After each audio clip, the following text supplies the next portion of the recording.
People's Channel, Britain's news channel. I'm Andrew Doyle. Join me at 7 o'clock every Sunday night for Free Speech Nation, the show where I tackle the week's biggest stories in politics and current affairs with the help of my two comedian panellists and a variety of special guests. Free Speech Nation, Sunday nights from 7 on GB News, the People's Channel, Britain's news channel. I'm Michael Portillo. Join me on GB News on a Sunday morning for topical discussion, debate, arts and culture, and sometimes even ethical dilemmas. I don't always agree with you, Michael. Michael Portillo, Sundays on GB News, the People's Channel, Britain's news channel. Join me, Nana Akue, Saturday and Sunday afternoons on GB News. Expect fiery debate and passionate discussion as me and my panel tackle some of the biggest topics hitting the headlines. It's a place for everyone's opinion. No one gets cancelled, but no one gets an easy ride. Oh, she's on it today! Be ready for conversations that are fierce, frank, and of course, fun. Every Saturday and Sunday afternoon from 4 p.m. on GB News, the People's Channel. We are GB News, and we'd like to say thank you to each and every one of you for bringing us your conversations, for helping our great nation find its voice. We are here for you on radio, television, and online, across England, Scotland, Wales, and Northern Ireland. It's not the BBC, you actually get your facts right. We are proud to be GB News, the People's Channel, Britain's news channel.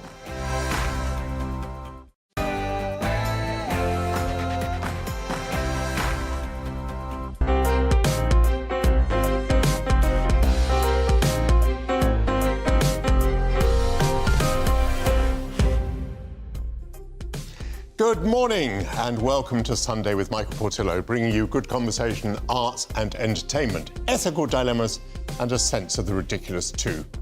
Nicola Sturgeon is leaving the political scene and Labour sees an opportunity to gain seats from the Scottish Nationalists. Sir Keir Starmer is on the hunt for those votes today and we will drop in on his speech to the Scottish Labour Conference.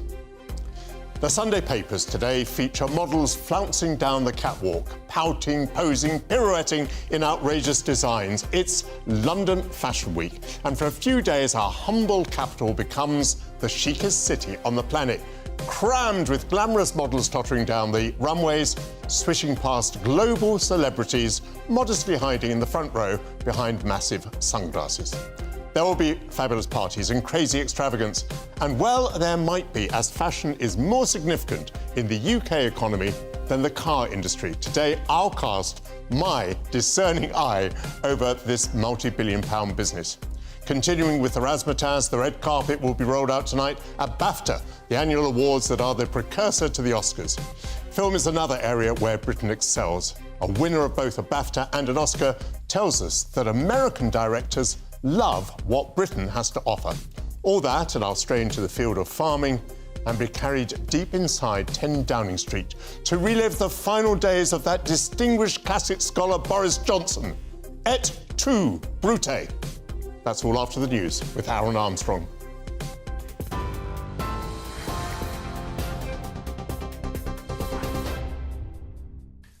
Good morning, it's 2 minutes past 11. I'm Aaron Armstrong in the GB newsroom. Boris Johnson's warned the Prime Minister dropping the Northern Ireland Protocol bill would be a great mistake.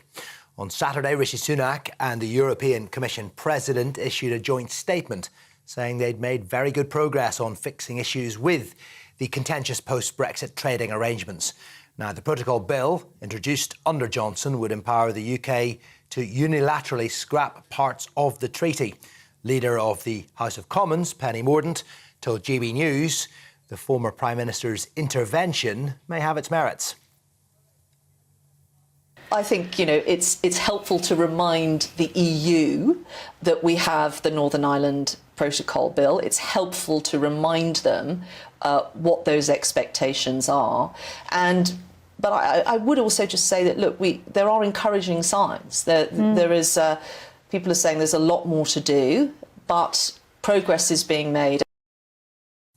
However, political commentator Dr. John Coulter says Mr. Johnson's intervention on Brexit, his first since leaving office, could have serious ramifications.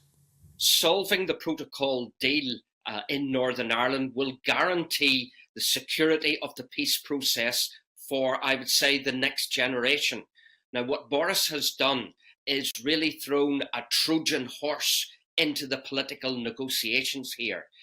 Originally, the protocol was always seen as the European Union punishing the UK for daring to democratically vote to leave the European Union.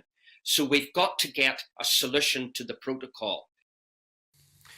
The SNP leadership contest has its first two candidates. Scottish Health Secretary Humza Yousaf and former Minister Ash Regan announced their decision to run in the Sunday Mail.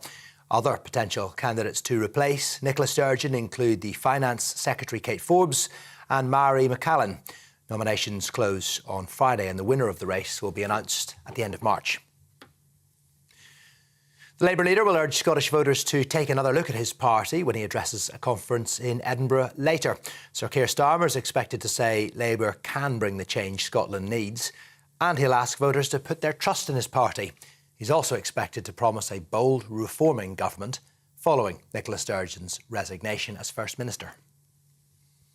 British holidaymakers may face further disruption as Border Force workers continue their four-day strike at French ports. Members of the public and commercial services walked out on Friday in a dispute over pay, pensions and job security. Delays of more than 6 hours were experienced at Calais yesterday, with disruption set to continue until tomorrow morning. Border Force says the military, civil servants and volunteers have stepped in to minimise the impact. The French president wants Russia to be defeated in Ukraine, but not crushed. Emmanuel Macron says aiming for a total defeat of Moscow on its own soil has never been his country's position.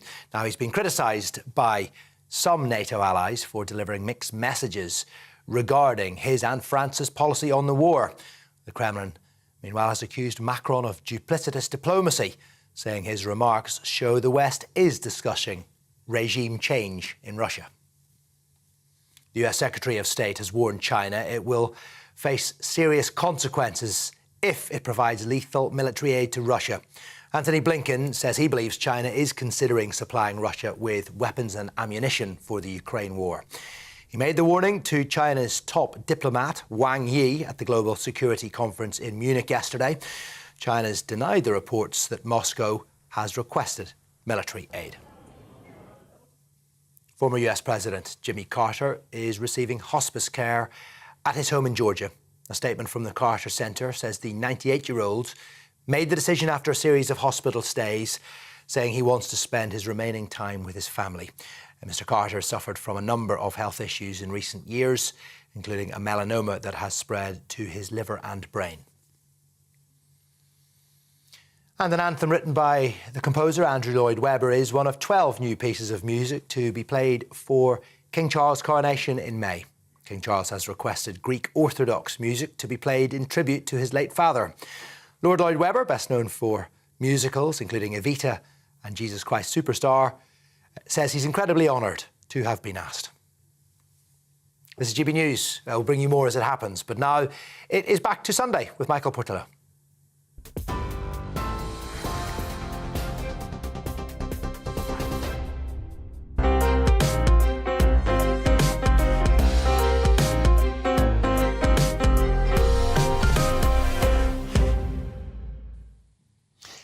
Thanks, Aaron. Well, last week I anticipated the resignation of Richard Sharp, the BBC chairman, but he is still in place.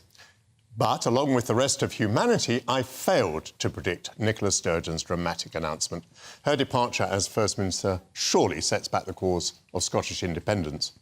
Meanwhile, the United Kingdom government is moving towards a replacement for the Northern Ireland Protocol.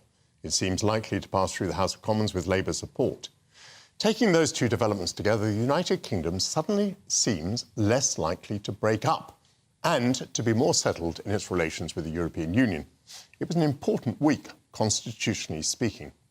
Another consequence of Nicola Sturgeon's resignation is that Labour hopes to pick up seats from her party in the House of Commons, which would help it to gain a majority. And by a remarkable coincidence of timing, the party's leader, Sir Keir Starmer, will today address the Scottish Labour Conference, speaking at noon while this programme is on air, and we will bring you live coverage. But before that, it is London Fashion Week. And in one fell swoop, the fashion pack has migrated here from New York. Some say that New York has the cash, Milan has the retail, but London, the creativity. The week, which started back in the 1980s, is a showcase for British talent. It's not just the designers, such as the late Vivienne Westwood, Stella McCartney and Christopher Kane, who have global recognition, but also the seamstresses, the cutters, the stylists and the weavers. That great designer, the late Alexander McQueen, learned his trade as a 16-year-old apprentice in Savile Row. The British fashion industry employs nearly 1 million people, and including direct, indirect, induced and spillover effects, its contribution to the UK economy is estimated at more than £37 billion, and that is more than the car sector. Caroline Rush is the CEO of the British Fashion Council, the organisation behind London Fashion Week, and joins me now. Thank you so much for doing so. Welcome to GB News. It's not just the razzmatazz, it is a trade show. It's where business is being done. Talk to me about the importance of that business to you, to the participants and to the United Kingdom. Absolutely. So everyone will no doubt have seen in the media, on social media, a lot of content coming out of London Fashion Week, but essentially it is about doing business. And this is where our leading fashion designers who represent the creativity, the best of creativity that comes out of the UK, showcase to the world's media, retailers, stylists, investors, everyone that you can imagine that's important for the growth of that sector. And so London Fashion Week is very much about thinking about exports as well as the domestic market. And as you said, is that in terms of direct GVA, we're worth almost 30 billion to the British economy. And exports is very important to us. So we are front of mind thinking about the trading relationships around the world and very conscious, of course, what's happening in terms of relationships with the EU as well. Indeed. And do you think that there has been a great improvement, a transformation of the British position in fashion globally? Well, I know in terms of creativity, we continue to lead. Certainly... To lead creatively is that we have the best art schools in the world, without any doubt. And that's why talent from all around the world come and they study in the UK, why we have so many international designers who decide to stay in London to start their businesses here, which is why London Fashion Week is known as the Creative Fashion Week in terms of the 4 global fashion weeks. And that's very important for us because we want the UK to be known as a creative nation. Creativity brings soft power, it brings collaboration, and that's very important for the UK as a whole. But of course, for the fashion industry, it's incredibly important because people need newness, they need excitement, they need problem solving. Our young designers are leaders in terms of sustainability, and so we want to make sure that that creativity continues to come through the UK, and of course is showcased here in London. This strikes me as somewhat unusual because, you know, a normal sob story that we British have is that we thought of something first, we invented it, we were the creative people, but then we failed to capitalise upon it. But in the case of fashion, it sounds as though actually we have capitalised upon it too. Well, we've capitalised on the creativity is certainly our young designers have always had this platform to be able to grow, but there are global fashion houses around the world that quite often come and because of the attractiveness of that creativity is employ incredible creatives. So if you think of Kim Jones, who is at Dior Men and Fendi, Stuart Vevers at Coach, we have Maximilian Ferragamo, you know, we have these incredible creatives in design houses around the world. But we also think of that as part of the soft power of UK creativity, the fact that it's in these design houses. And how do we keep British fashion at the forefront? Well, we really need to make sure that we are supporting businesses in the very early stages. So through the British Fashion Council, we have a charity that helps do that to make sure that these creative businesses are able to build their DNA before they take on investment, so that when they do take on investment, they take it at the right time so that they're able to capitalise on that growth and retain their IP here. And that's what we want. We want to make sure that we have IP-led businesses that are protected in the UK, that are able to grow internationally, and of course to sort of build that global reputation for creativity. On this programme, we're going to discuss education, which you've mentioned. We're going to discuss whether the government should do more. Do you think the government should do more? I think your industry might do very well to be left alone by the government, but what's your reaction? I actually think that we need to make sure that we put an emphasis on creativity at school age for young people. Is that the more and more studies we do with schools is that young people don't feel that they are supported in terms of creative education. Our universities are world class and we want to make sure they continue to do that, but more emphasis at school level so that individuals know that you can have fantastic careers. Creative careers in the UK is very important to us. Caroline Rush, thanks so much for coming on, and have an absolutely fabulous London Fashion Week. Thank you. As I've hinted, we're going to be looking at this during the course of the programme. London Fashion Week will continue all the way through the week. The London Fashion Week schedule features both menswear and womenswear designers, including British luxury brand Burberry, who will be presenting their first collection under the new creative direction of Daniel Lee. And further highlights include Christopher Kane, Erdem, Roxander and Simone Rocha. Despite fashion's importance to the economy, the industry feels overlooked by its sponsor government ministry, which is the Department of Media, Culture and Sport. In 8 years, there have been 7 Secretaries of State, including Matt Hancock and Nadine Dorries.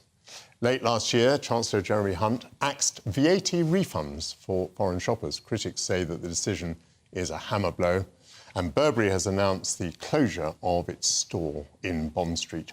Has the government tailored the right policies for an industry that employs nearly 1 million? I'm joined now by Dylan Jones, the former editor of GQ and the man who put David Cameron on the front cover, and Jamie Gill, who is CEO of The Outsider's Perspective. Dylan, this question of... welcome to you both. Good morning. GBNews. Nice jacket. Thank you. And very appropriate for this week as well. Yeah, sort of red, white and blue is my opening gambit. Should the government be doing more? Do you feel neglected? I think the industry has been neglected. I think that those big government media jobs are not perceived to be big media government jobs. They're perceived to be stepping stones to larger departments. And because of, as you said, there's such a quick turnover that people don't get their feet under the desk and are able to have the time to look at the industry and realise how powerful the industry is. You've mentioned those numbers at the top of the show, and they're really important. The British fashion industry contributes more to our economy than the car industry. That's a big, important fact. And I think government for too long has considered it to be a kind of frippery, a trivial part of the creative industries. But you see, for much of my life, the car industry limped along. It was beset by strike action and bankruptcies and poor design and so on. And so the government intervened morning, noon and night. Sure. But your industry, you see, has been, I would say, successful. It's not had those problems. And so the government has left you alone. Isn't being left alone a sign of success? I think there's a difference between the vast amount of creativity that we have in this country and having business success. And the big problem is that it's really difficult for those younger designers to get their first foot on the economic ladder. I mean, we are brilliant at creativity. We're better than any other fashion capital in the world. So what would the government do to help those people get their first foot on the ladder? I think there needs to be a real understanding of what those people need business-wise, more business concessions, and a real understanding of how to get from A to B, because at the moment there's nothing there. Jamie, tell me about your organisation. What does your organisation aim to do? So the Outsider's Perspective, Michael, ultimately is trying to diversify the fashion and luxury industry. We're trying to bring in outside smart talent as well as diverse people. So what we do is we scout really smart, talented people of colour who are professionals, who have always wanted to work in fashion and luxury. And we train them up, and then we start matchmaking them with brands who are looking ultimately to hire them. And we work with brand partners such as Burberry. Is there an autobiographical element to this story? In other words, does this mirror your own story? Yes, no, it does. I trained as an architect and then did a 180 and moved to Deloitte, London, and did my chartered accountancy, working in consulting and M&A, moved into venture capital, and then we invested in a brand, Roxander, whose show's on schedule now at London Fashion Week. I took over as CEO and joined the board of the British Fashion Council with Caroline Rush now, and with my position on the board and my agenda for British fashion to really just diversify the industry, not from one point's a social, moral kind of compass, but also ultimately the business case for diversity is what I'm fundamentally lobbying.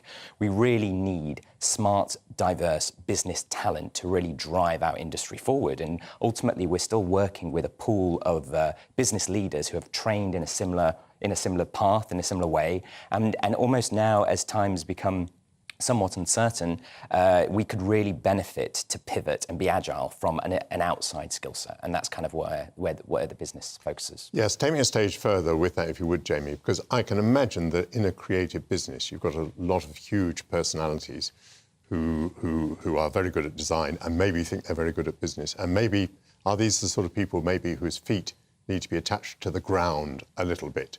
So it's not just that you're helping people to come into the industry, you're helping the industry by bringing these people in. Exactly. No, that's so true. I mean, fundamentally, I think the role of the creative, is to remain creative. Their skill set, in my view, and working with so many founder creatives is that their focus is brand. It's the essence. It's the vision. It's speaking to the consumer. It's setting that tone within the marketplace of what the brand stands for. Their focus shouldn't really be on the supply chain, on finance, on strategy, on other more supportive operational roles. They need to understand it fundamentally, but we need a skill set that works in harmony with creative. It's the winning formula is when management and creative can work together. Dylan, do you go along with that? Are you aware of this issue, that the back office is terribly important to the success of the business? Of course it is, and that's one of the ways in which government could help, by bringing in expertise to help people from all backgrounds who are entering this sector. Because I think that you can't say it too often that there is more creativity in this country than anywhere else in the world. Yeah. I think we're going to count how many times that is said in this programme this morning. We're doing extremely well. Good. At the moment. Do you mind if I ask you a couple of questions about your background? Did you once have a rather interesting motor correspondent on your... Boris, of course I did, yeah. Tell me about it. Boris was your motor correspondent. Boris was my motor correspondent for nearly a decade, actually. And I think people were aghast when I suggested this. Well, I didn't suggest it. I basically walked into the office and Imagine how people felt when it was suggested you should be Prime Minister. Well, yes. And I took him for lunch at the Caprice, and I think he was quite bewildered by the offer, but he accepted it, and he was tremendously successful. Did his copy come in on time? His copy often came in on time. I think that's the politician's answer. But he was great. As we know, there was an issue with unpaid parking tickets, but that's just minor admin. And was David Cameron on the front cover? Yes. Because he was chic at the time. Yeah, but we also put Jeremy Corbyn on the cover. If someone's in the public eye, GQ was the place where they would often end up. And I think it's always interesting to try and get someone just as they're about to sort of burst in terms of having a big public profile. And at that point, Cameron hadn't really had a lot of attention outside of the political pages of the newspaper. No, he must have been delighted. He was indeed. Jamie, you've been an accountant. This issue about the VAT refunds for foreign shoppers. I've been in Savile Row recently. We've done a little film which we're going to show later, and they were very worked up about it there. Is it a big issue for the industry? Oh, it's a massive issue, and we've tried to really put our point across as a collective. Part of the British Fashion Council, Burberry, all of the brands kind of came together to really highlight how significant this is. It has a wider impact. We are losing custom to the likes of Paris. People are coming to London. One of the incentives was that VAT break. That they can't get here anymore. And there was such a ripple effect into the economy with, you know, spending money in restaurants and everything that came around that experience of shopping that we're really losing. So the foreign buyer effectively, as the foreign buyer left the port or airport, she could apply for a refund. Yeah. So effectively it was getting 20% off the value of the clothing. Yeah. How well is your organisation, the outsider's perspective, how well is that doing? We've only recently launched, so we're 6 months in, but we've done really well. We've got a number of, we've got partnered with 20 leading international fashion luxury brands from, as I mentioned, Burberry, Mulberry, Versace, Michael Kors, Jimmy Choo, Lululemon, the British Fashion Council, and a number more coming on as well. And yes, we are placing candidates now into active roles as we move forward. And I think those brands are really seeing a benefit in the pool of talent that we're bringing in.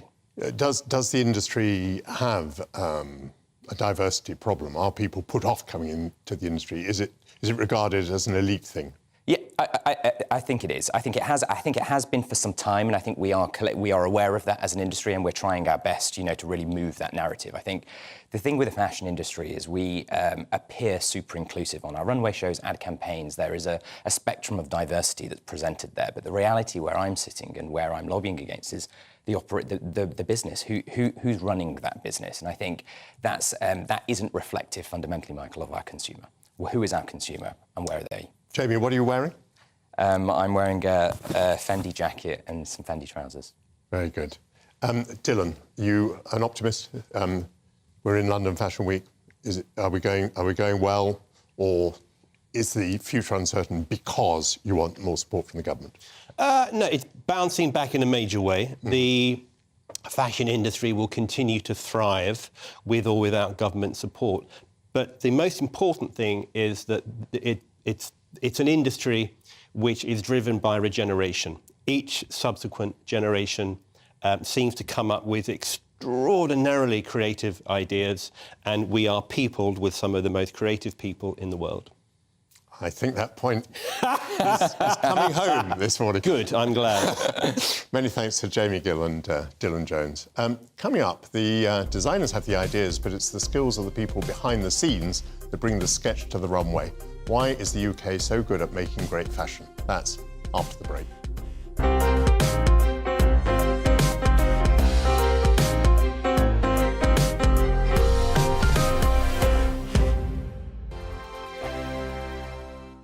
It's all about family, being in people's living rooms, all the interaction and getting to know who our viewers and listeners are. When I was young, my dad used to say, Nana, stop arguing. I wanted an outlet that would enable me to give my opinion.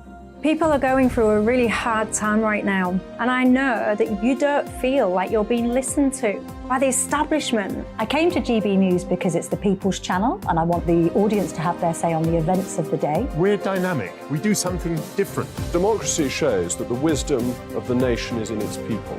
I get to travel to find out what the story is from a personal perspective. The British people aren't fools. We know when we're not being told the full story. We've got to work out how Britain moves forward from this. It's the best country in the world. The establishment had their chance. Now we're here to represent your views. Britain's watching.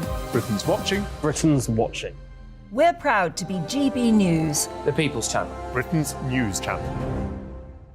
Monday to Thursday, 9 p.m. till 11 p.m. Join me, Dan Wootton. I'll bring you the sharpest takes and hottest debates. Do you not believe in prison? I don't believe in prison. I'm completely stunned. I guarantee you there'll be no spin, no bias, no censorship. I actually was personally quite offended by it. And no reason to go to bed. So I guess they've always been quite woke. That's Dan Wootton tonight on TV, radio and online. Monday to Thursday from 9 p.m. till 11 p.m. on GB News. The People's Channel, Britain's news channel. Hello, I'm Michelle Dewberry, and you can join me every weekday 6 till 7 on Jubes and Kerr. You're an inspiration to us all. Clip that bit off. Well, you are. That's my ringtone. My political ambitions those days are gone, I can tell you. She's only teasing. Go on. He's probably going to want to lay down now. I'll give him 2 minutes to have one. Let's respectfully disagree. That's what we like Absolutely. on Jubes and Kerr. Come and join us. GB News, the People's Channel. Michelle Dewberry, weekday evenings at 6 o'clock. I'm Simon Evans. Join me on GB News for Headliners at 11 p.m. What's the scoop? I'll be joined by two of the country's top comedians. That's right. As we take a look at tomorrow's newspapers tonight. We're going to get into trouble. If it's a big story, we'll be covering it. Spill some tea on him. There we go. But we'll also have some fun. I wouldn't stick up a bank. My father didn't love me. So anyway, Headliners every night from 11 on GB News, the People's Channel, Britain's news channel. We are GB News, the People's Channel. And right across the United Kingdom. You can find us on Sky Channel 512. Virgin Media Channel 604. Freesat Channel 216. Freeview Channel 236. And YouView Channel 236. You can also take us with you on DAB Plus Radio. With the GB News app and at the website gbnews.uk. We're absolutely everywhere. Come join us on GB News, the People's Channel, Britain's news channel.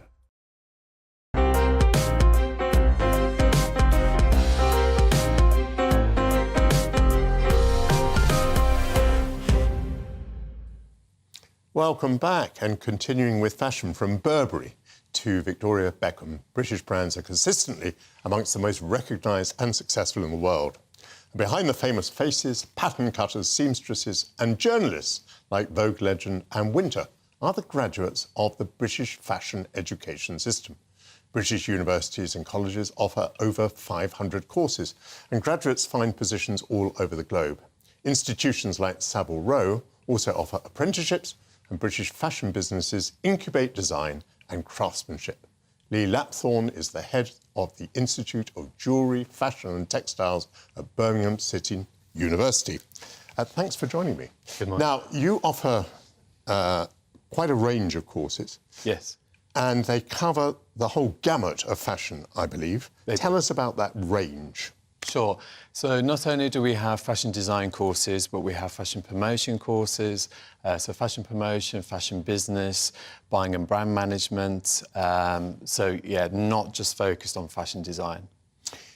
A lot of old-fashioned people will say, oh, this isn't rigorous academic work. Tell me about the rigour of it. Oh, my gosh, it certainly is. And those that, you know, believe that fashion design, that the students are just coming in and, you know, drawing away constantly all day are wrong. It's a very intense course, so it's a 3-year course for a degree, and in the first instance they come in, we show them the fundamentals of how to construct, how to build a garment, how to put a seam in, etc. So it's giving them the basic skills of construction, and then also talking about ideation and developing the design process and how that's pulled together.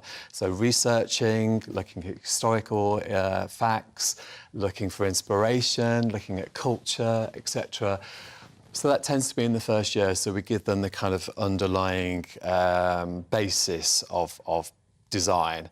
Then in the second year, we're asking them to experiment, and then in the third year, they're homing on their projects and their design. So it's a very, very intense, process for anybody to undertake.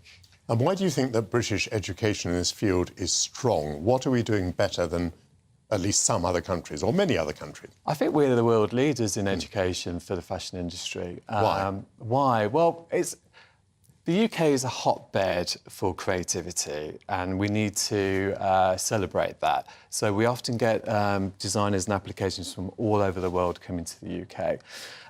We're very supportive in culture. So there is diversity in the UK, and we have a rich history of the arts and design in the country. That's the starting point. I think also, in my experience, our academics are also working in industry. So they're at the forefront of industry. So they're working in industry and they're teaching. That's very good, because again, I was thinking about, the normal complaints we hear about Britain. And one of the normal complaints we hear is that universities are rather divorced from industry. But in this field, you think they're a very good connection? Yeah, we're totally connected to industry, yeah. So we're constantly talking to industry, evaluating. We have live projects, so we invite industry in to come and talk to our students and work on live projects. So they really get a deep understanding from the offset of how the industry works. Does it matter to you very much whether your students continue in Britain or go abroad? I think many do go abroad, and we have some of the biggest, names in the industry in the luxury sector.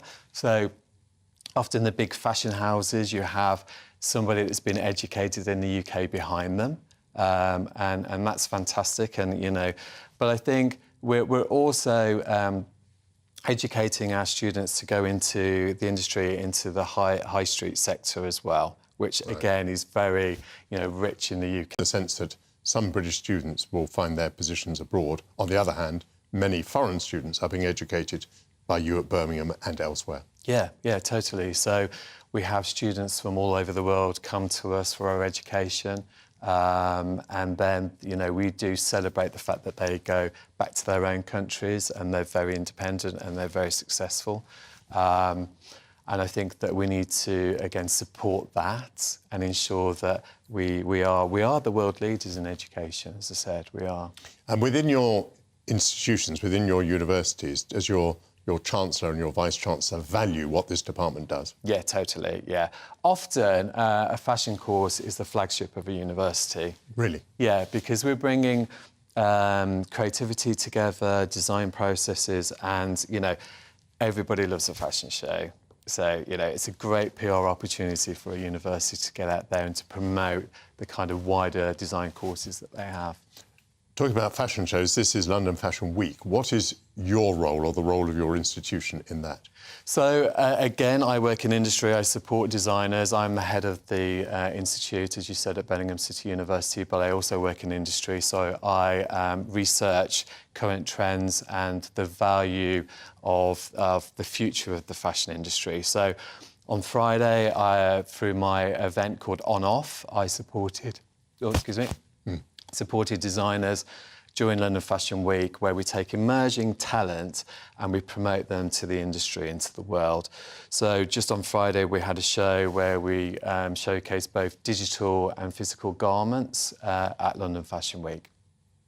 Digital garments? Digital garments. Now, that has not taken me quite as much by surprise as you might have thought. So you can display a garment either by someone putting a garment on, yes, or you can have a sort of avatar of it. Yeah. Now, there is an environmental point here, is there not? It is. It supports sustainability and the circular economy. So if you think of the traditional way of designing a garment where you're doing a pattern and then you create a twirl beforehand, so you're using calico to create your twirl, you're testing how the design is coming together, the construction of it, etc. Whereas you could do that digitally now without using all those elements, fabric, etc., and time. So it's a great process to test if a garment is going to work, and then you can make it in the physical world as well as have a digital avatar piece, as you said. So it really is helping, the environment and sustainability as well. But also we have students who come from really poor economic backgrounds who can't necessarily afford the process of physical garments. So that really does help. Absolutely fascinating. How will you maintain the excellence of fashion education and the excellence of the fashion reputation of this country? I think we need, as I said, we need to stay connected to industry. We need to really evaluate worldwide what's going on, how the industry is evolving, what's next, what's the future. So we really think about, research at the university as well to make sure our academics are at the forefront of research, and therefore we can stay at the forefront of the industry. But continuing, to ensure that we are supported, that we have the arts are at school level as well, is supported by the government. Yeah, because people have to come from somewhere. They have to come from schools where arts are still very much part of the scene. Yeah. Many thanks to you. It's great to see you here on GB News. Lee Lapthorne. We'll return to fashion later in the programme. The National Farmers Union started life in 1908 and now represents more than 46,000 farming and growing businesses across the United Kingdom. This campaigning organisation lobbies government and other bodies to get the best deals for British farmers to allow them to produce good, sustainable food for the home and export markets. As Jeremy Clarkson makes clear on his Amazon Prime show, farmers are uncertain about the future. Brexit has brought change as Britain now chooses what to subsidise. There are supply chain and labour shortages, and the Russian invasion of Ukraine has driven up the cost of fertiliser and fuel. Egg and chicken producers struggle with avian flu. Minette Batters is the NFU's first female president. She's celebrating 5 years since she was elected to the post. She's now warning that the UK risks a disastrous food health scandal due to lax post-Brexit border controls. She joins me now. Welcome to GB News. Thank you so much for being with us. Thank you for having me on. Minette, tell us about the issue that you're raising at the moment. You're concerned about the quality of the controls of food coming into the country following Brexit. Yeah, it's a game changer, really, and there are things in progress to get checks in place, because ultimately we've got to replicate here for the United Kingdom everything that the EU did for us, and so obviously that was going to take time, but it's still not in place yet. Now, I'm reliably informed that it will be fit for purpose. But at the moment, ever since we left the EU has had exactly the same access to the UK market as it had before. There have been no more checks or balances or anything else. And of course, our exporters have to go through a fair amount of friction, the same with the relationship and the checks into Northern Ireland. So there's been big economic impact on the back of loss of access through Northern Ireland. And ultimately, there is a food safety risk here and a biosecurity risk. We have a disease called African swine fever that is prevalent in Europe. It's a notifiable disease, and it affects pigs. So if it got here, it would be absolutely disastrous. So it's really important that we have these checks in place, whether that is fraudulent meat that shouldn't be coming in, but checks overall to make sure, it's 10 years this year that we had the Horsegate scandal that brought this country to a standstill, I might add, and nothing shut things down quicker than a food scare. So we have to get it resolved, and time is not on our side. It's most interesting, of course, we're hearing all the time about how the European Union wants to protect its privileges and its controls. And here we are talking about how, on the other hand, we might be afraid that British controls will not now be sufficient. Can we just step back and look at the National Farmers Union?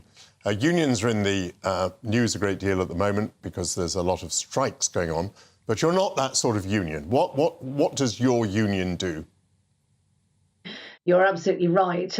We are a trade association. We're a membership organisation that is led by farmers and backed up by technical expertise. We employ a significant staff team that are involved in all aspects of farming regulation, of policy on the environment, on water, on the commodities side, on production. So we try and cover off everything that our members need.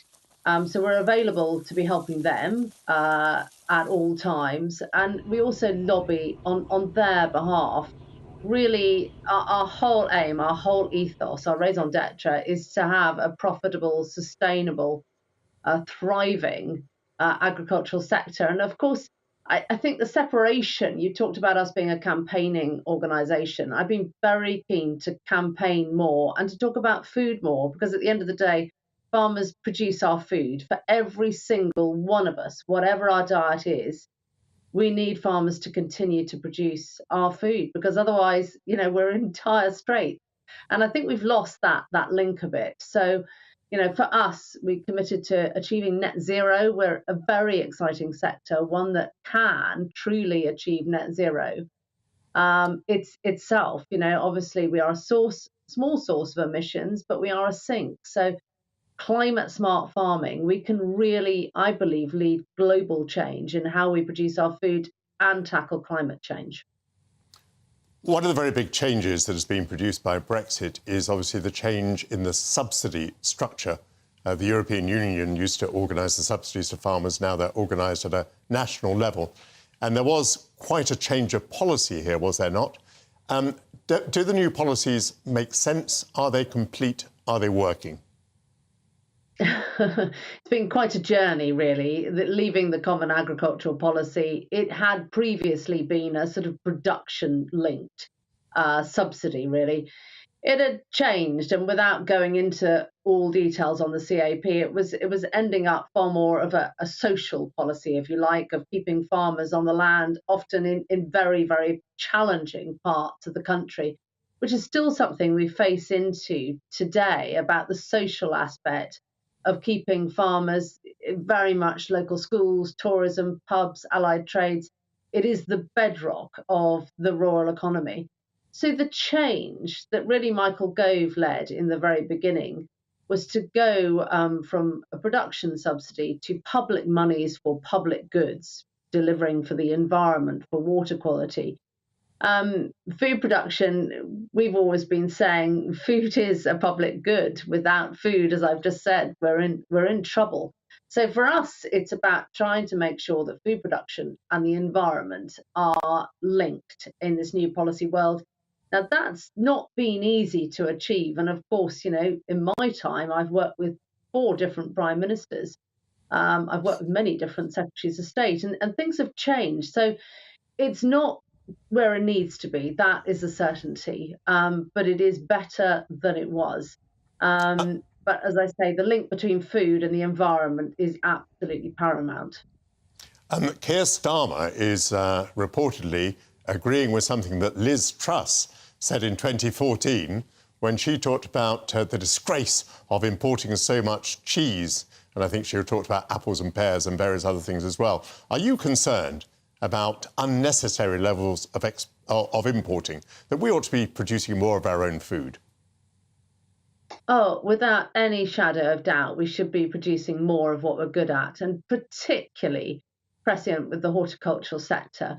Actually, this sector is contracting and contracting. We have a fantastic climate here, and we should be producing much more. So that was the ambition of Liz Truss. I really hope Sir Keir Starmer is speaking at our conference on Tuesday. The Prime Minister, Rishi Sunak, has committed himself back in August to a self-sufficiency target and a statutory reporting duty. That still hasn't happened, and it's absolutely essential that it does.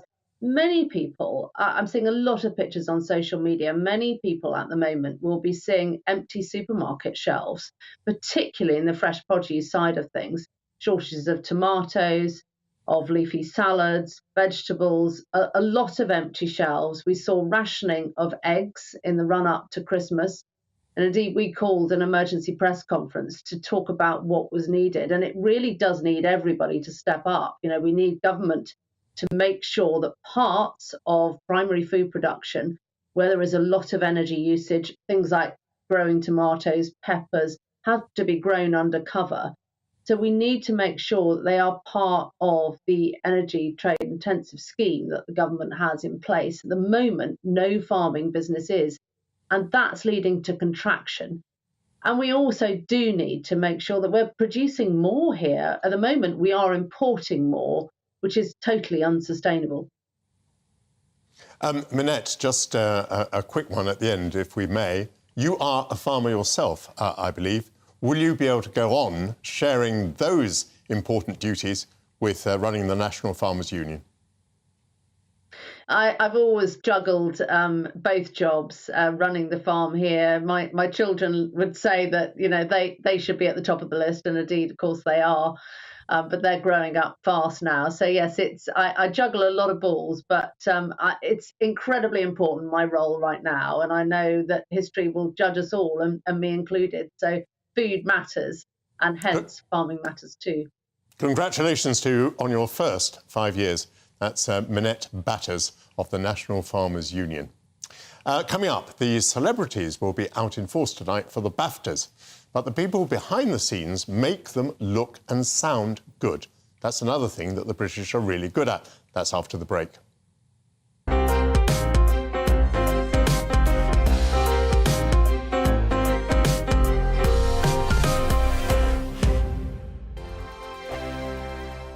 We We are GB News, the People's Channel. And right across the United Kingdom. You can find us on Sky Channel 512, Virgin Media Channel 604, Freesat Channel 216. Freeview Channel 236. And YouView Channel 236. You can also take us with you on DAB+ radio. With the GB News app and at the website gbnews.uk. We're absolutely everywhere. Come join us on GB News, the People's Channel, Britain's news channel.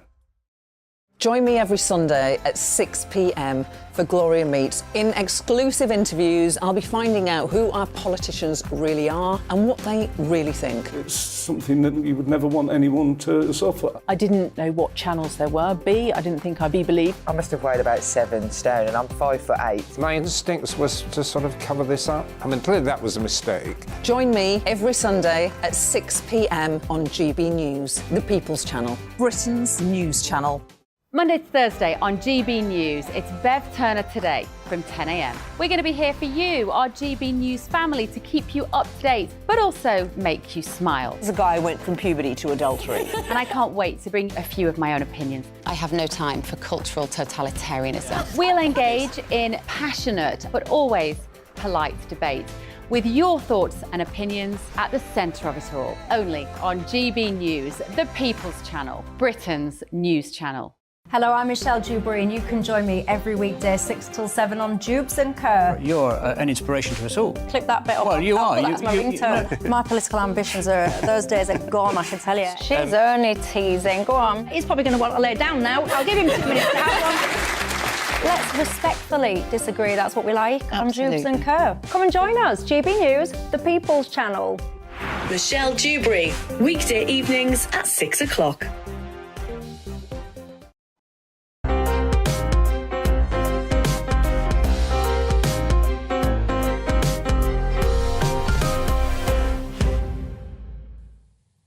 Welcome back.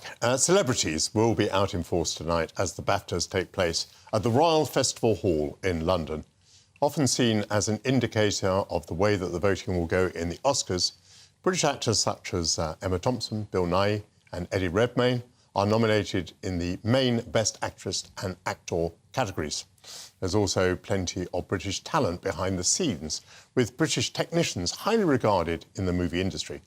Despite rumours of a financial squeeze on some companies such as Netflix and Amazon Prime, the British film industry is booming, with hundreds of thousands of square feet of new studio space being built. From director Alfred Hitchcock's to cinematographer Sir Roger Deakins, the UK has a reputation for producing the people who make film stars look and sound good. Simon Hayes is one of those talented people. He won both a BAFTA and an Oscar for the sound production on Les Miserables.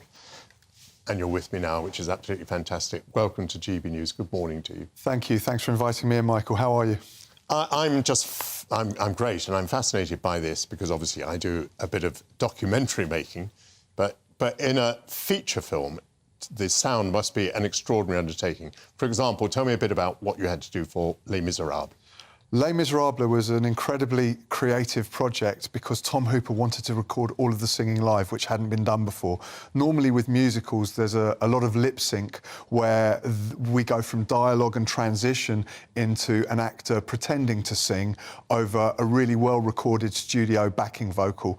And what we did on Les Miserables, firstly, there isn't any dialogue in Les Miserables, which was one of the driving decisions that Tom made to record all of the singing live, because he felt that there was an emotion and a truthfulness and honesty in a live performance that, despite the fact potentially didn't sound as clean and as well recorded as a studio recording, there was an emotion and a fragility in the performance that you capture live that you just never get in a recording studio. And how did you set about recording that? Well, we decided that we were going to use radio mics, which we don't always do on feature films. We normally prioritise boom microphones. But one of the things about recording live singing is you've really got to shoot multiple cameras. You've got to have a wide, a mid and a tight, so that if take 4 is the best take where everyone is in tune, you can use every single angle, rather than doing what we would generally do on a feature film, which is to shoot the wide and the mid and the close-up separately. So we focused on radio mics. Now, radio mics are often hidden.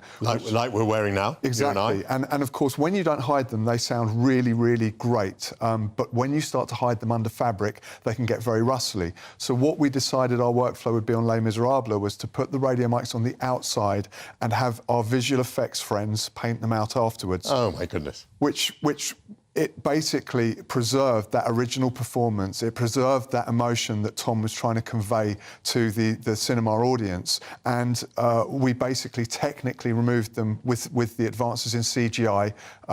And we got those performances and there wasn't one word re-recorded afterwards. Brilliant, that is brilliant. Thank you. And of course, very expensive to remove the microphones from the picture. It's not as expensive as you'd think. These things are getting cheaper every single year. Now, if we went back 20 years, it would have cost millions of dollars.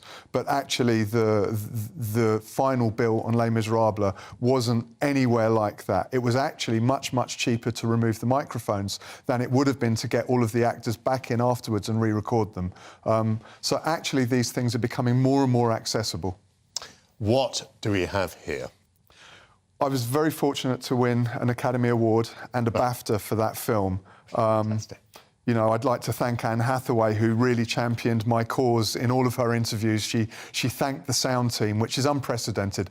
Us sound technicians often sort of, you know, we're in the background and we don't get championed as much as we should do. But Anne was fantastic and really lent her support. And I think that, you know, it really helped me and my colleagues win the BAFTA and the Academy Award for Les Mis. Tell me broadly about how people like you, somewhat in the background, in the movie industry, from Britain, are valued in the global industry.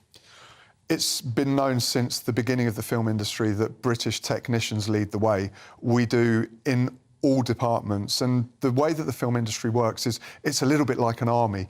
Every department is given its own its own job to do, but then we come together and we work cohesively and collaborate to create a final product. And what we've always done in the UK is we have always championed our talent. We've got great training schemes. We've got great on-the-job training schemes. All of the major studios that shoot here are bringing trainees from all sorts of diverse backgrounds in and teaching them how to be great technicians. And we've got people, you know, who have been in the business like myself, the older generation, who are nurturing that young talent and passing on our skills. This is fantastic. And what film have you worked on since Les Mis? I've done many British films, and then my first big musical was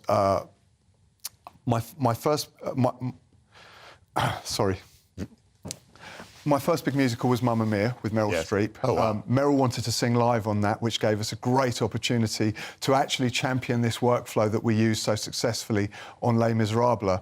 And so we got a couple of numbers on Mamma Mia, which we recorded live, and then some of them were lip-sunk. And what that's done is it's created a pathway for me to basically prioritise musicals. And that's what I do. I've just done Snow White, I've just done The Little Mermaid, and right now I'm currently working on Wicked. Well, that is wicked, as they say. That is absolutely brilliant news. You're not up for an award tonight at tonight's BAFTAs, but I certainly think you will be in the future. Thank you so much for coming in, and thank you for bringing these absolutely gorgeous awards. Well done on winning them. Well done not just for yourself, but for the great credit that you bring to your country. Absolutely marvellous. So that's Simon Hayes. By the way, please don't walk off with your microphone. Coming up at noon, Sir Keir Starmer begins his hunt for disaffected voters in Scotland, live on GB News. That's all after the weather. Hello there, I'm Jonathan Vaughtry here with your latest weather update from the Met Office. Sunday is set to be another mild day for all of us, but exactly how it feels will vary across the country. It's that southwesterly flow of air feeding in from the Atlantic that's bringing us the mild weather, but areas in the south have high pressure in charge, keeping things fairly settled. But further to north, we do have some frontal systems pushing their way across Scotland, so here it's going to be a bit of a wetter day, some heavier bursts of rain possible. A few patches of drizzle maybe for northern Ireland, parts of northern England, but generally the further south you are, it will stay drier, and actually some sunny intervals developing across parts of Wales and into southern areas of England. And when we get that sunshine, temperatures will be climbing towards highs of 15 degrees Celsius, quite mild for the time of year. It will still be mild further north, but we're going to see the breeze strengthening, and that will continue into this evening, turning really quite gusty, severe gales for a time across parts of Scotland, maybe up to 70-mile-an-hour gusts. This band of rain then pushing its way across parts of Scotland as well. A few spots of drizzle further south, the cloud tending to build a bit more throughout the night. But underneath that cloud, the vast majority of us will be staying frost-free once again, and it will be another mild night.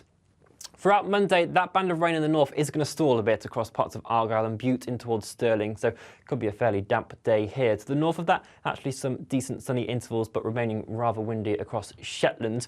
Further to the south, again, it will be a relatively cloudy day, some spats and spits of spots of drizzle possible, but going to be another mild one. 16 degrees is certainly possible. We'll hold on to the cloud for England, Wales, Northern Ireland throughout Monday evening. That band of rain in the north, though, will just begin to shift its way further towards parts of Lewis and Harrison into the Highlands. It will be another mild day on Tuesday, but rain later on in the day will signal a slight change for the middle part of the week, and we will start to see those temperatures falling a bit closer to average for the time of year. Bye-bye.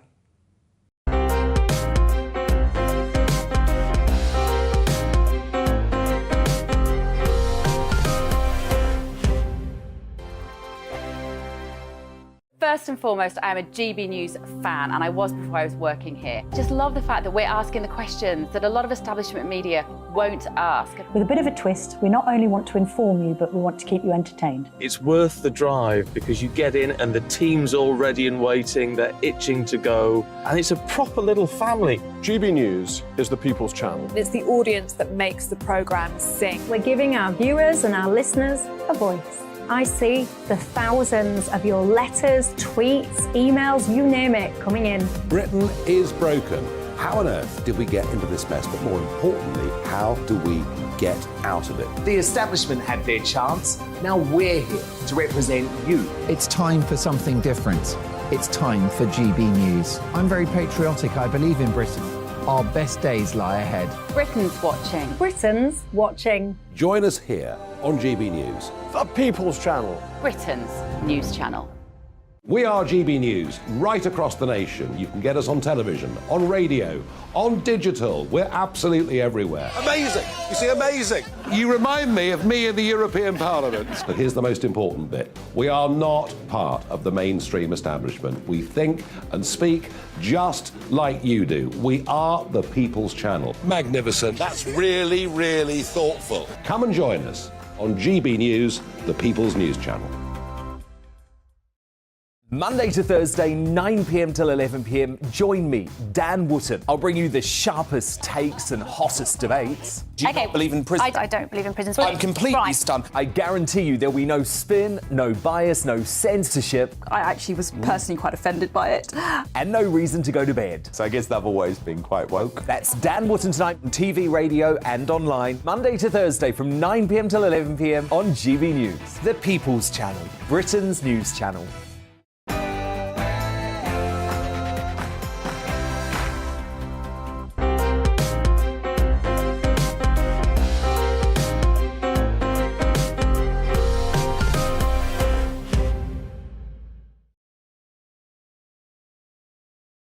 Second hour of Sunday with Michael Portillo. Filling your Sunday with good conversation, arts and entertainment, and a sense of the ridiculous too. Coming up, as we mark London Fashion Week, what are the business's future? As more people make do and mend, will fashion have to adapt to survive? They dress royalty and rock stars. At a century-old tailor's in London, I learn about how a bespoke suit worth thousands of pounds is made. And fresh from his successful catwalk show, designer Paul Costello still loves the fashion business in his 8th decade. Also, the last days of Boris. He left Downing Street more knifed than Julius Caesar. That's all after the news with Aaron Armstrong.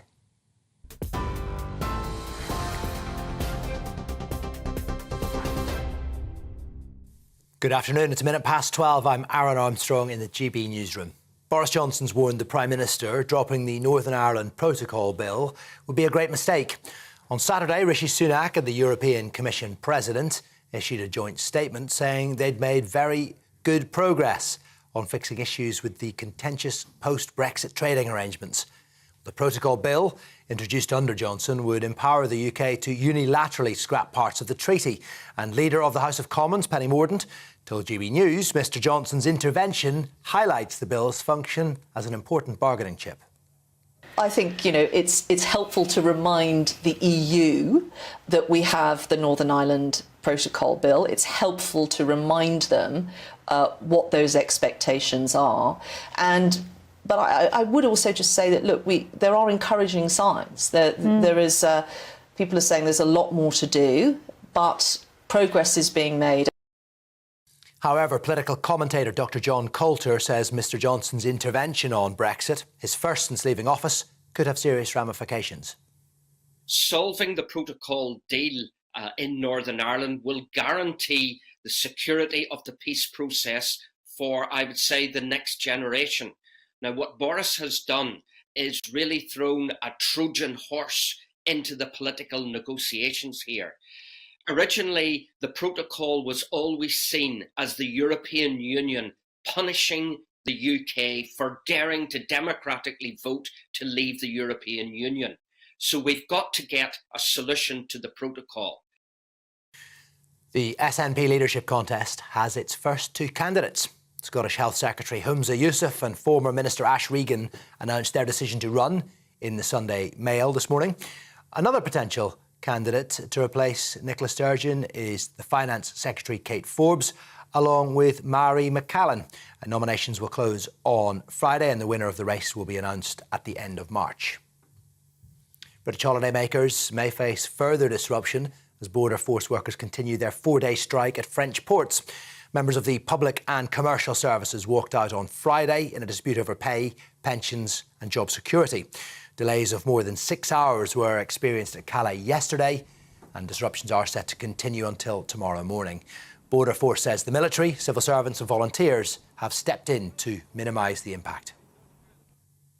The French president wants Russia to be defeated in Ukraine but not crushed.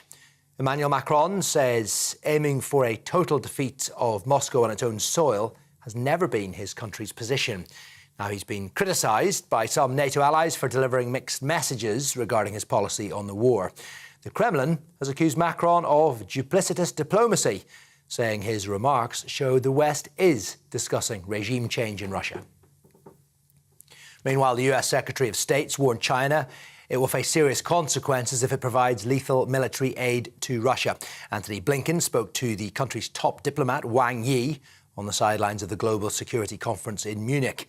The US believes Beijing is considering sending weapons and ammunition to Russia for the war in Ukraine, which China denies.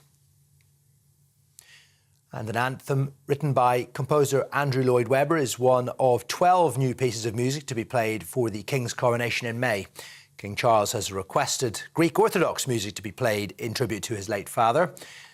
Lord Lloyd Webber, best known for musicals including Evita and Jesus Christ Superstar, said he was incredibly honoured to have been asked. Now let's take you live to Edinburgh, where Sir Keir Starmer is addressing the Scottish Labour Conference. And we can just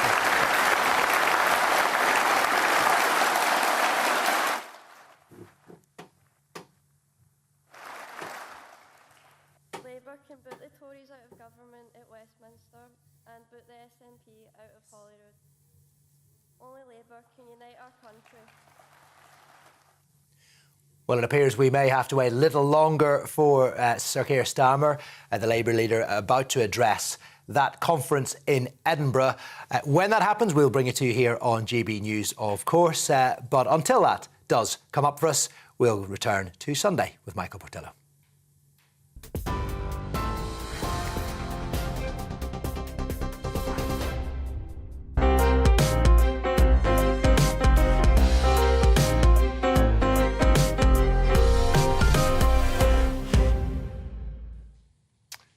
Many thanks to Aaron Armstrong. Singer and songwriter Pharrell Williams has become creative director of menswear for the LVMH-owned Louis Vuitton. one of the most prestigious jobs in fashion. Whilst he's undoubtedly talented and stylish, he has no formal training in fashion, but when it comes to customer engagement, stardom is important. Who can forget Elizabeth Hurley in her Versace safety pin dress? Is the designer losing position to the celebrity? And how does the clothing industry, known for generating waste, become more sustainable? Amber Gruffland is a fashion writer, and she joins me now. Lovely to see you. Lovely to see you. Welcome to GB News. So shall we take those questions? Tell me about the role of stardom now. Is the designer in any sense losing out? What is the role of celebrity now in fashion? I think you could argue that they sit very comfortably together, actually. If you look at brands like Tommy Hilfiger, who successfully collaborated with the likes of Gigi Hadid and Zendaya recently, they were collections that sold out instantly. So in terms of runway shows and the star status that they bring, celebrity sells. So I think when you get the right designer with the right celebrity, it's incredibly lucrative. I turned to the papers this morning expecting to see lots and lots of models. There are certainly some in the papers. But I also found, for example, the Redgraves, a mother and daughter. Yes. And they were on their way to London Fashion Week. So who is sitting in the front row is clearly pretty important. Yeah, I mean, there's lots written about the fro, as it's affectionately called now. You could argue that actually what's happening on the fro and the celebrities that are watching the show are as important as the actual collection and what the designers are making. So there's a little bit of a... what should we say? So, it's a debate, really. What are people watching? Are the eyes on the runway or are the eyes on the fro? What is the connection, anyway, between the runway and things that you and I might wear? I mean, you and I are both very soberly dressed here, but the things that we see on the runway are very often sort of wild, extraordinary, imaginative, fantastic in the literal sense. What's the connection between the two, then?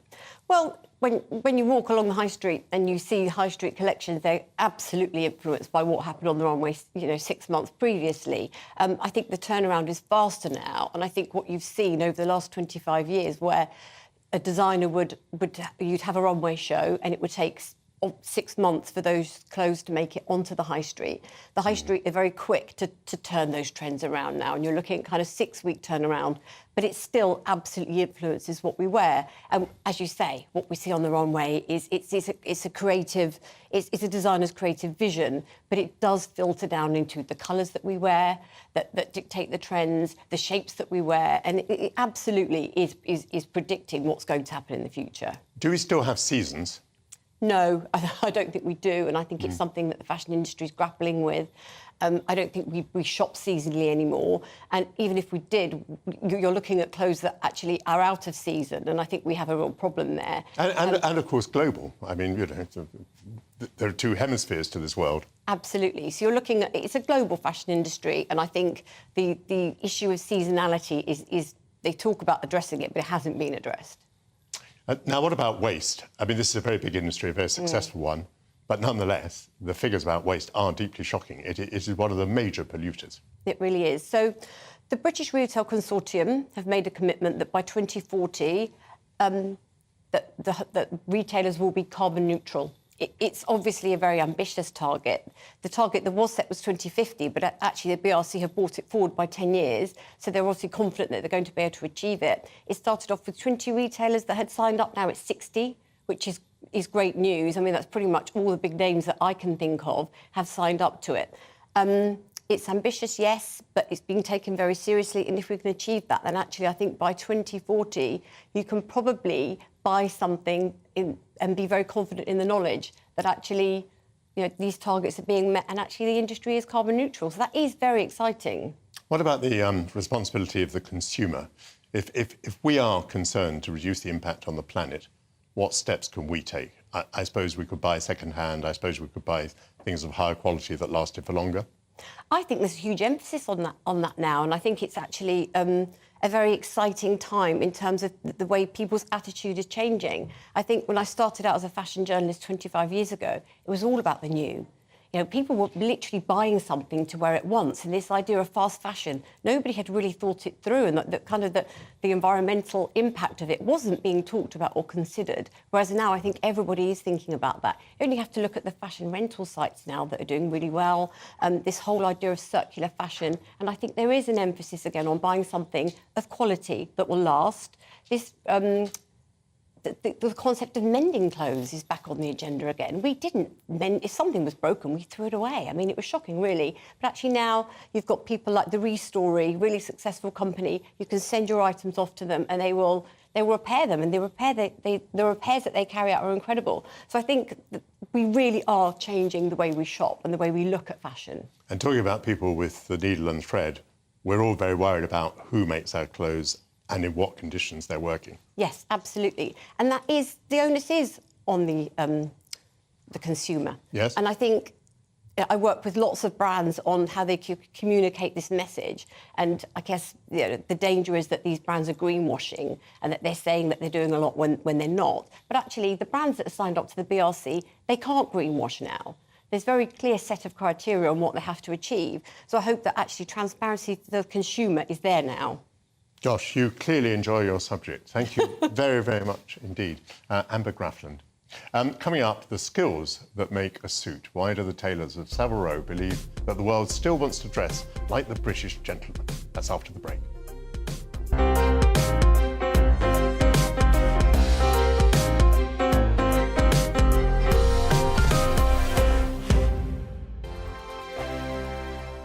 Here on GB News Live, we'll be keeping you in the picture, finding out what's happening across the country and finding out why it matters to you. We'll have the facts fast with our team of reporters and specialist correspondents. Wherever it's happening, we'll be there from 12 noon on TV, radio and online. GB News, the People's Channel, Britain's news channel. I'm Andrew Doyle. Join me at 7 o'clock every Sunday night for Free Speech Nation, the show where I tackle the week's biggest stories in politics and current affairs with the help of my 2 comedian panellists and a variety of special guests. Free Speech Nation, Sunday nights from 7 on GB News, the People's Channel, Britain's news channel. I'm Michael Portillo. Join me on GB News on a Sunday morning for topical discussion, debate, arts and culture, and sometimes even ethical dilemmas. I don't always agree with you, Michael. Michael Portillo, Sundays on GB News, the People's Channel, Britain's news channel. Join me, Nana Akue, Saturday and Sunday afternoons on GB News. Expect fiery debate and passionate discussion as me and my panel tackle some of the biggest topics hitting the headlines. It's a place for everyone's opinion. No one gets cancelled, but no one gets an easy ride. Oh, she's on it today! Be ready for conversations that are fierce, frank, and of course, fun. Every Saturday and Sunday afternoon from 4 p.m. on GB News, the People's Channel. We are GB News, and we'd like to say thank you to each and every one of you for bringing us your conversations, for helping our great nation find its voice. We are here for you on radio, television, and online. Across England, Scotland, Wales, and Northern Ireland. It's not the BBC, you actually get your facts right. We are proud to be GB News, the People's Channel, Britain's news channel.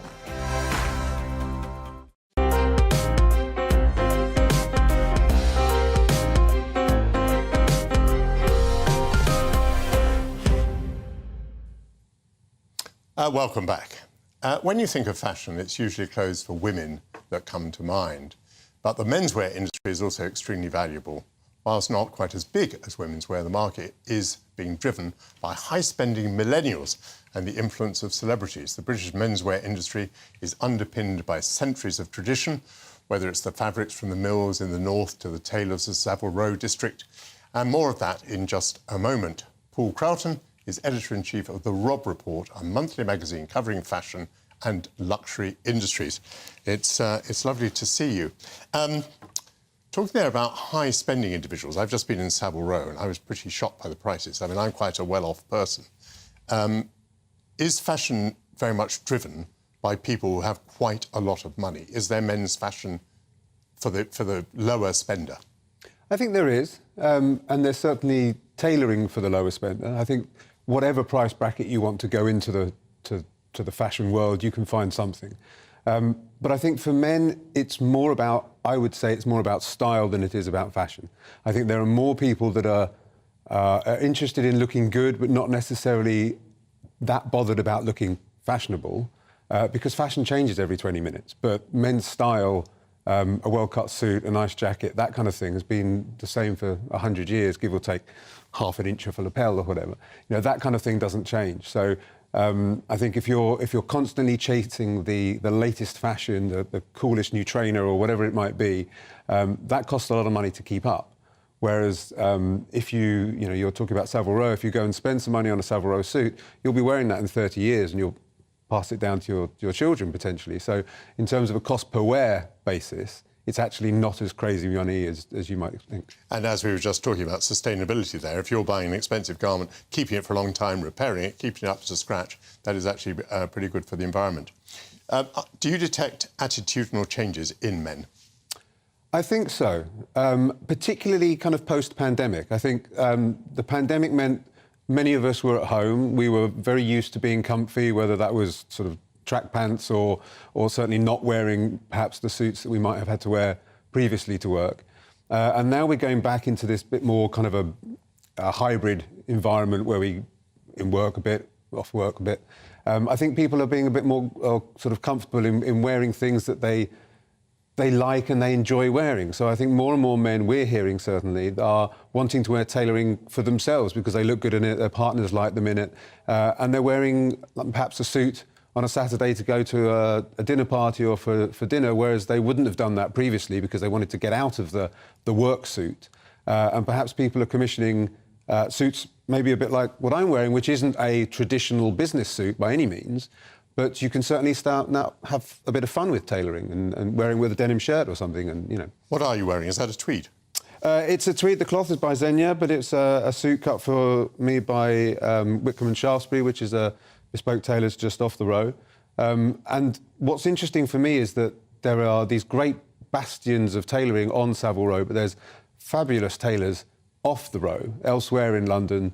I get a lot of suits made by a company called Talor, which is a new young tailors, and they do wonderful stuff. They made all the tailoring for the Crown, for example, which we've all been enjoying and thinking, you know, doesn't the Prince look good? Doesn't the King look good? And so they have a very more modern cut and an interesting way of doing things. So I think wherever you are in life, wherever you want to kind of, however you want to project yourself, you can find tailors that will help you do that. I would have thought the British man would have considered himself pretty much down the global scale in terms of either fashion or style. We tend to feel ourselves very inferior to the Italians, to the French, to the Spanish. Is that true, and is it changing? I think you're probably right in terms of what the average man would think. And certainly if you go to Milan, you go to Paris, you'll see on the streets incredibly well-dressed men, particularly elder gentlemen. You see sort of guys in their kind of 60s, 70s, 80s, immaculately turned out. But I think you can still see, I mean, that's a small slice of it, the Italian man, say, or the French man. I think you can go into parts of London and see the same. So I think, yes, we are often sort of put down the scale, but, you know, I think we should support ourselves and big ourselves up a little here. I think, you know, I think there are very, very stylish men in and around the country, and more power to them. I think you may put your finger on quite an important point there. I think there's nothing quite so ageing, and I talk as a man approaching 70 now, there's nothing quite so ageing as bad clothes.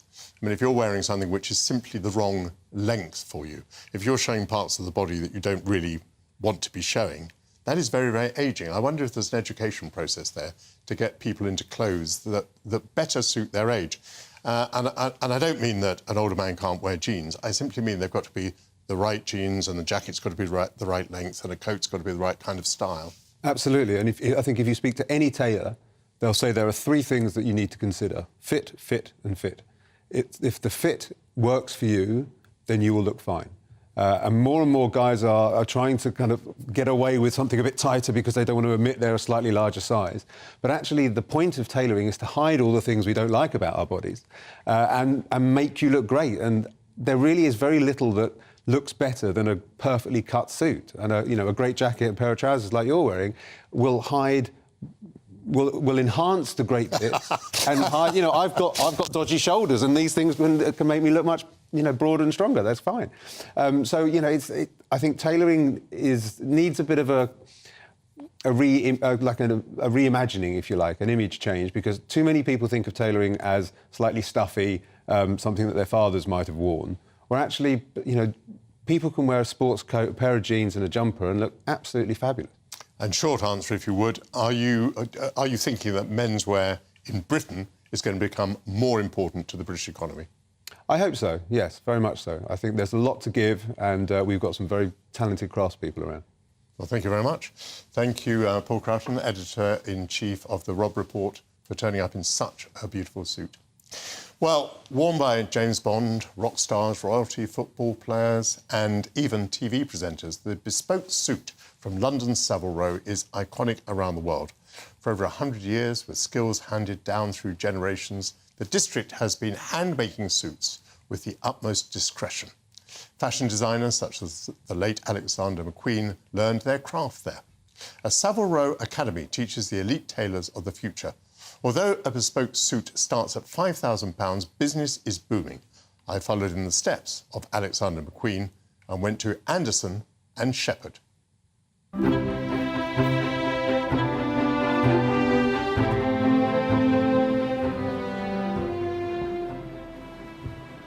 Edward. Hello. Nice Michael. Great pleasure. It's really a privilege to be in this great emporium, this great house. I have here a tailor-made suit, but it cost me less than £1,000. I believe your suits start at about £5,000. Now, why should I graduate from this to that? Well, I think what people are buying into when they come here is they're buying into our house style. And with that, they're also getting the service of our experienced cutters who are going to make a full bespoke pattern, and also our tailors down in the basement that are going to make a handmade garment that takes a lot more hours than, say, what a factory off the peg product would take to make, and it's mainly to do with the inner workings and what goes on underneath. So it's what's under the bonnet rather than what you can see. And are the suits from this part of town broadly what we call Savile Row? Are they still admired around the world? We get a global audience.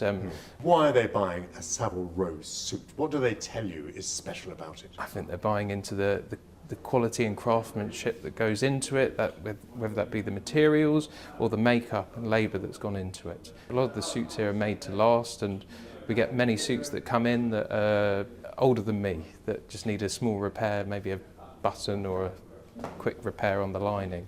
But it's an investment at the end of the day. The formula and the way the suits are made is pretty much the same. So you get a suit that's 35, 40 years old, and all the methods are all exactly the same as what we do today. And that works for you? You don't feel you have to do anything different? No, no. How important is the overseas customer to you? Very important. It makes up well over 50% of our business. We do 2 big tours of the States. The orders are taken there, but everything is done through the hub here. So they will be shown fabric samples in miniature fabric books like what we offer here, and apart from being in a hotel room, the offering is no different from what they'll get from here in the shop. It strikes me, we talk about things not being made in Britain anymore. We don't have much manufacturing. But it sounds like here is a British skill which has remained largely unchanged, and largely unchanged in its success as well. Yes, yes. Mainly British cloth? Predominantly British cloth. This, for example, is from where? Huddersfield.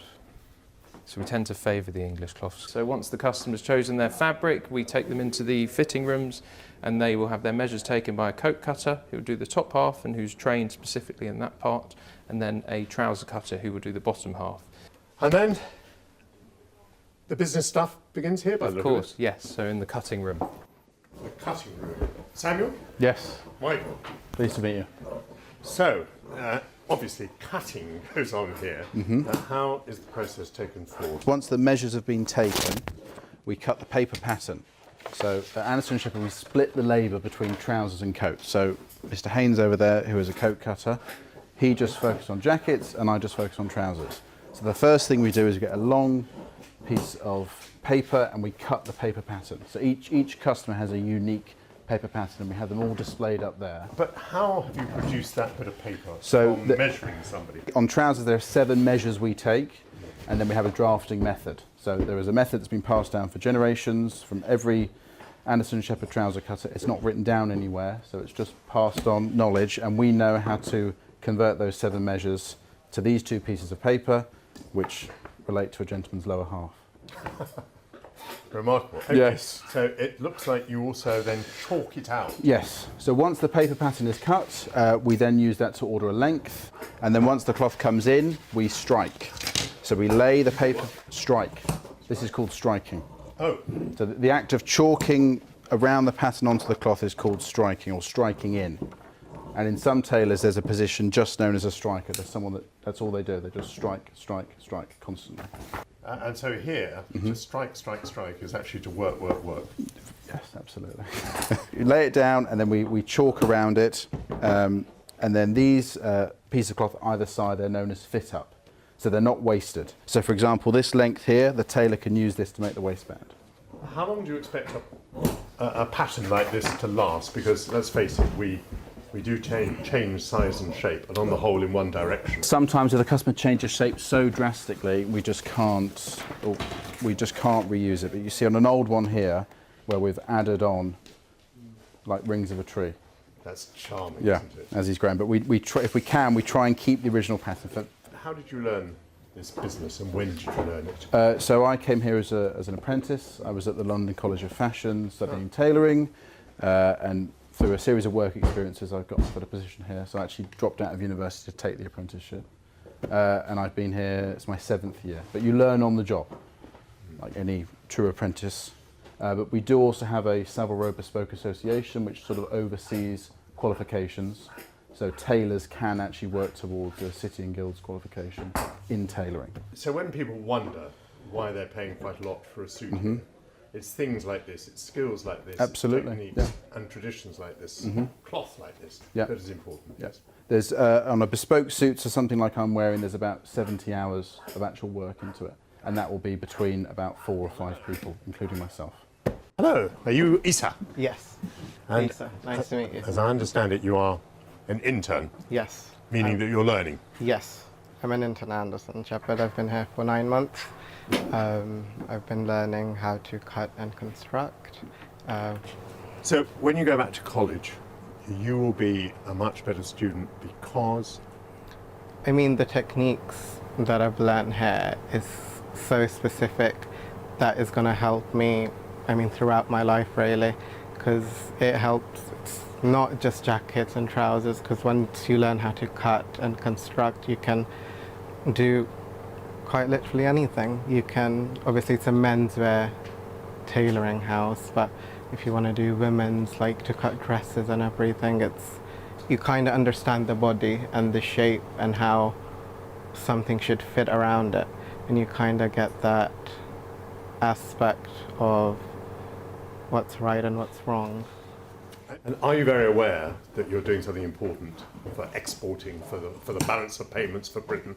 It's not something I think of on a daily basis, but maybe I'll start to. No, come on, you must feel awfully proud that you're selling to people abroad. That must mean that they think your product is the best. Yes, and it's nice to know that, you know, Britain's greatest export is obviously its suits, I would say. As people the world over still want to dress like an Englishman.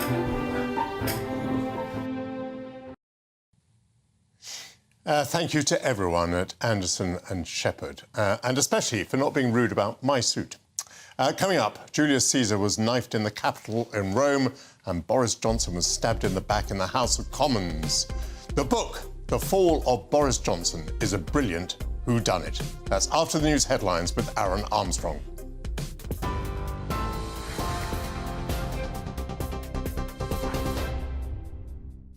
It's 12:30. I'm Aaron Armstrong in the GB newsroom. And on the subject of Boris Johnson, he has warned the Prime Minister dropping the Northern Ireland Protocol bill would be a great mistake.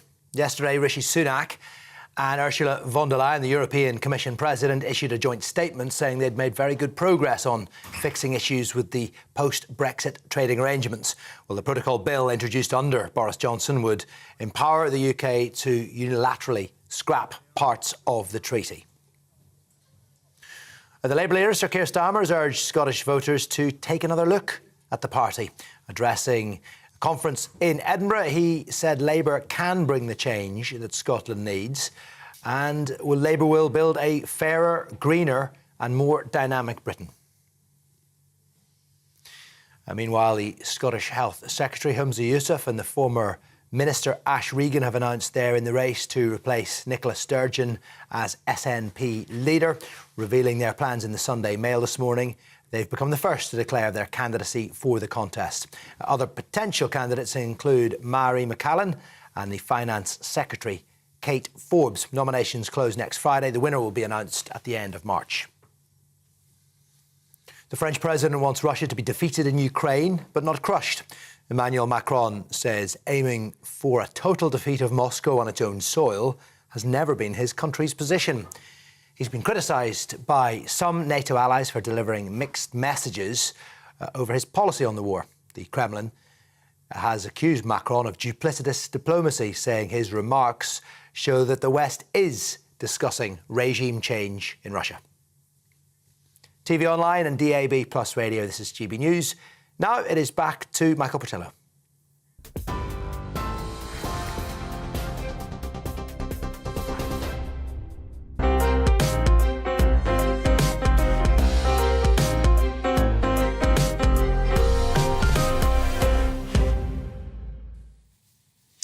Thanks, Aaron. In the last half hour, Sir Keir Starmer has been speaking at the Scottish Labour Party conference in Edinburgh.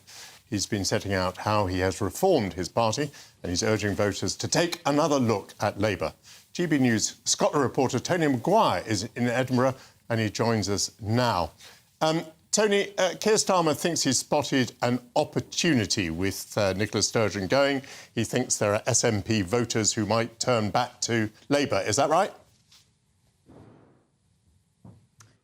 Well, certainly if he thinks there's an opportunity here, he's not wrong. I mean, Nicola Sturgeon's resignation has blown Scottish politics wide open.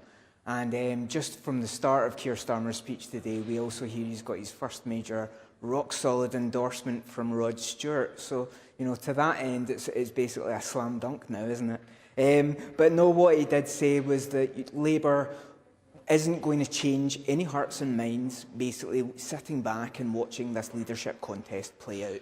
And he did, as has basically been the flavour of the weekend here, appealed directly to independence voters with some quite interesting and tantalising things about devolution. He says that as Britain's next Prime Minister, that he will likely want to give more powers to Scotland, but not just Scotland, to all of the nations in the British Isles.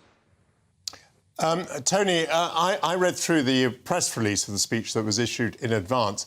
It didn't seem to have very much in it. So you talk about some more powers to Scotland. Anything else that he actually offered to Scottish voters? Well, I wouldn't lie to you.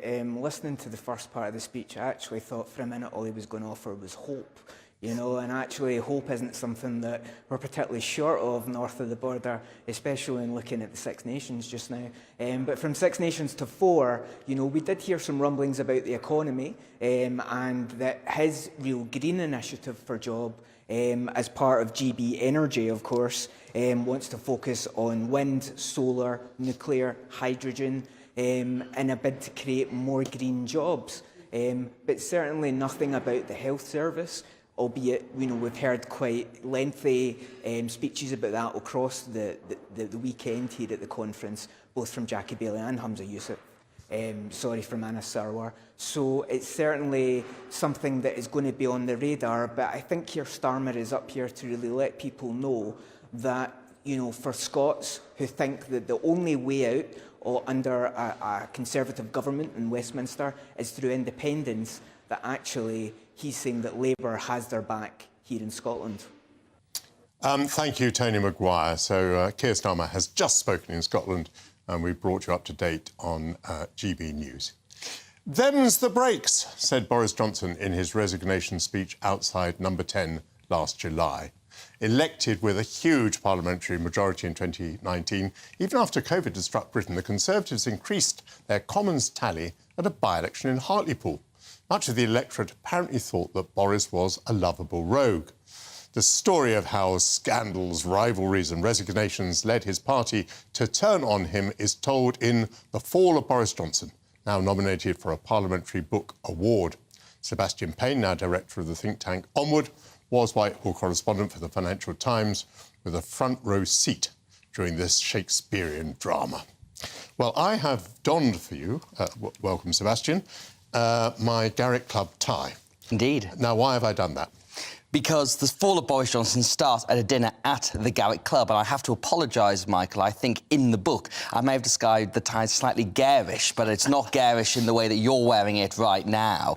But the Garrick Club was the beginning of the first P that led to the fall of Boris Johnson. That was a dinner held with Boris Johnson's old mates from the Daily Telegraph in the Garrick Club, and it was to celebrate the good times and to celebrate the fact that one of their own had become Prime Minister. But at that dinner, there was a lot of discussion about Owen Paterson, and Owen Paterson was the former Environment Secretary who Boris Johnson tried to save after he was essentially thrown out of Parliament for breaking parliamentary rules. And at the Garrick Club dinner, many people tried to nobble Boris Johnson. He started this whole ruse that was to scrap the whole system of parliamentary standards, and it started a chain of events that broke the bond between Boris Johnson and Conservative MPs. So that's why I start the fall of Boris Johnson at the Garrick Club, because up until that point, he was riding high. He'd come out of the party conference in 2021, and it felt like he was unassailable. And I remember at that conference, Boris Johnson had said to David Davis, the veteran troublemaker in the Tory party, can you go and make some more trouble? This is all a bit boring. And then 9 months later, he was out of Downing Street. Obviously, Partygate played a very important part in that. Do you think that without Partygate, Boris would still be with us? I think so, because obviously you start off with the first P, which was Owen Paterson, and as I said, that broke the divide. And there was this thing amongst many Tory MPs who, as you alluded to earlier, felt that Boris Johnson was maybe not very sound. They didn't necessarily see him on side, but they tolerated him because he was an election winner, because he was popular.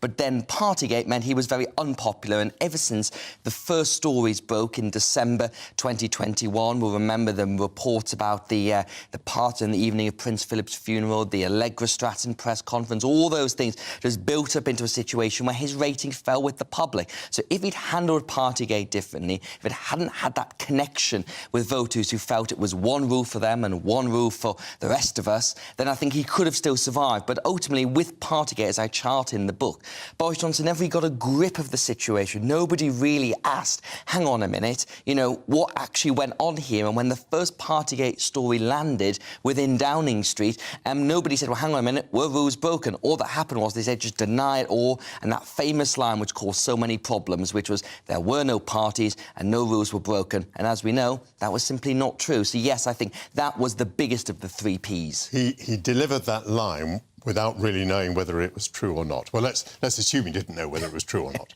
But he delivered a line which obviously then was an enormous hostage to fortune. We might just throw up a graph at the moment, which is a graph of the support for the parties, Conservative and Labour, and, by the way, Liberal Democrats go along the bottom. And if we see this graph, what we see is that, of course, while Boris was Prime Minister, the lead over the Labour Party was lost. But look now, it's maybe hard to see on the television screen, but for all the period that Boris is Prime Minister, the red line moves ahead of the blue line. But towards the right of your television screen, you'll suddenly see that the red line shoots off upwards and the blue line shoots off downwards. And that has happened since Boris ceased to be Prime Minister. I think that was Liz Truss and the interregnum when she was Prime Minister for 49 days and the economic catastrophe above that. And, of course, allies of Boris Johnson are in the newspapers today and have been in the newspapers really ever since, saying the fact was if Tory MPs had just held their nerve, Boris Johnson could have pulled it back. And there's no doubt that Mr Johnson is a politician very different to Liz Truss or Rishi Sunak, and has a connection and a standing with the country that's very different to the current holder of number 10 Downing Street. But I do think the fact was, when people talk about Boris Johnson coming back, they're thinking of the Boris Johnson who won the Hartlepool by-election, the Boris Johnson behind getting Brexit done, the vaccine road, not the Boris Johnson who had the Owen Paterson fiasco, the Partygate scandal, and then, of course, the final P, which I talk about in the book, which is the Chris Pincher scandal about allegations of sexual sexual harassment about the former Deputy Chief Whip. So he was very popular, but he wasn't by the end. And I think when Liz Truss exploded and her whole premiership came to an end, the fact he didn't come back was there hadn't been that much time, and all the stuff that we chart in the book was still very much fresh in the heads of Tory MPs. So I think it'll be interesting to see if he does try and make a comeback, and I'm sure around the local elections in May this year, there may well be some people saying, look, we've lost that popularity to go back to your chart. Maybe we need to get Boris back, but I'm still sceptical that's going to happen. I asked you whether he would still be there but for Partygate, because actually back in the middle of 2020, before any of this stuff happened, there were Conservative MPs saying to me he won't last more than a year or 18 months. And presumably that was simply based on his personality and the chaos of the organisation of Downing Street. And you've got to remember, why did Boris Johnson become Prime Minister? In 2019, you had those ridiculous European Parliament elections when we were about to leave the EU, but Mrs May couldn't get her Brexit deal over the line in Parliament. And in those elections in May, the Conservative Party came fifth, the Brexit Party came first, and the party was facing extinction. So the reason it elected Boris Johnson was because there was no other alternative. And of course, he went up against Jeremy Hunt, the now Chancellor, and won 2/3 of the vote. So it was very clear why they made him PM, to get Brexit done. He won that big parliamentary majority. But there wasn't really much thinking beyond that. And the COVID pandemic filled a lot of the gap and a lot of the time beyond that. But still, there was never really a sense of what's the point of Boris Johnson in Downing Street. And I think, to your point, Michael, about his governing style, I mean, he was a very mercurial leader. He's not a conventional politician. He revels in that, in fact. And ultimately, that meant that time and time again, he had people around him who were not a good enough quality. And I think one of his biggest flaws is his character judgment, both in aides and in the cabinet. And that meant that really throughout the whole process, there was no definition of what is the point of the Johnson government. What is Onward? So Onward is a modernising centre-right think tank. We were started in 2018 after the 2017 election, when you recall, well, Jeremy Corbyn almost won that, and there was a feeling that there wasn't much intellectual energy on the centre-right. So we were started by Lord Danny Finkelstein and by Neil O'Brien, the Conservative Minister, and Will Tanner, who is now Rishi Sunak's Deputy Chief of Staff. And ever since then, over the past coming up to our 5 years in existence, we've tried to come up with ideas to try and break some of the big problems in the country. So regional inequality, trying to get our energy supplies into a better place, trying to deliver on our ambitions for science, and trying to repair our social fabric. So we're a relatively small organisation, about 20 people, but in think tank world, and I always say think tanks sit halfway between journalism, where I used to be, and academia, where I'll almost certainly never be. So you sit in the middle of that space there, so a bit more cerebral than journalism, a bit less cerebral than academia. And would there be any reason at all why a person who'd been a young person, successful in journalism and in a think tank, would want to enter Parliament? I think you could look at the problems facing the country at the moment and look at some of the people in politics and say, well, maybe the people who are most enthusiastic and passionate about changing it should go and do something about it. And there's been many people who've gone from journalism to think tanks to other roles in public life. So I think there's many good reasons someone might want to do that. Very interesting. Many thanks to Sebastian Payne.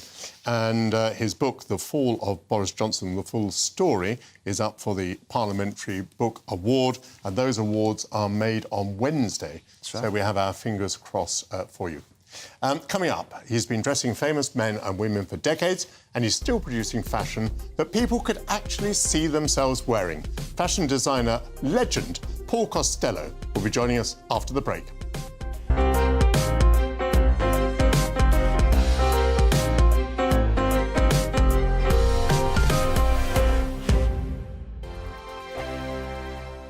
It's all about family, being in people's living rooms, all the interaction and getting to know who our viewers and listeners are. When I was young, my dad used to say, Nana, stop arguing. I wanted an outlet that would enable me to give my opinion. People are going through a really hard time right now, and I know that you don't feel like you're being listened to by the establishment. I came to GB News because it's the People's Channel, and I want the audience to have their say on the events of the day. We're dynamic. We do something different. Democracy shows that the wisdom of the nation is in its people. I get to travel to find out what the story is from a personal perspective. The British people aren't fools. We know when we're not being told the full story. We've got to work out how Britain moves forward from this. is the best country in the world. The establishment had their chance. Now we're here to represent your views. Britain's watching. Britain's watching. Britain's watching. We're proud to be GB News, The People's Channel. Britain's news channel. Hi, Andrew Pierce here. Join me every Friday lunchtime for a proper no-nonsense debrief of the week's events. With special guests in the studio and the GB News team on the ground, I'll be getting you up to date with news, some intelligent discussion and my own sharp take. The weekend starts here with me every Friday lunchtime on GB News, the People's Channel, Britain's news channel. I'm Andrew Doyle. Join me at 7 o'clock every Sunday night for Free Speech Nation, the show where I tackle the week's biggest stories in politics and current affairs with the help of my two comedian panellists and a variety of special guests. Free Speech Nation, Sunday nights from 7 on GB News, the People's Channel, Britain's news channel. Join me, Patrick Christie's, Monday to Friday, 3 till 6. We tackle the day's news agenda like you've never seen before. It's high tempo, high octane, the most controversial topics and the best guests. You will not be able to take your eyes and ears off it. I'm not afraid to ask the questions that you really want answered. 3 till 6 p.m, Monday to Friday on GB News, the People's Channel, Britain's news channel.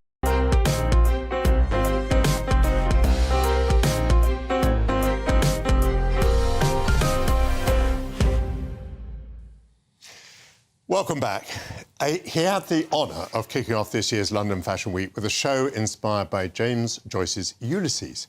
Launching red-headed models down the catwalk in tweed and heavy knits, designer Paul Costello showed why, after more than 5 decades in the fashion business, he still senses the mood of the times.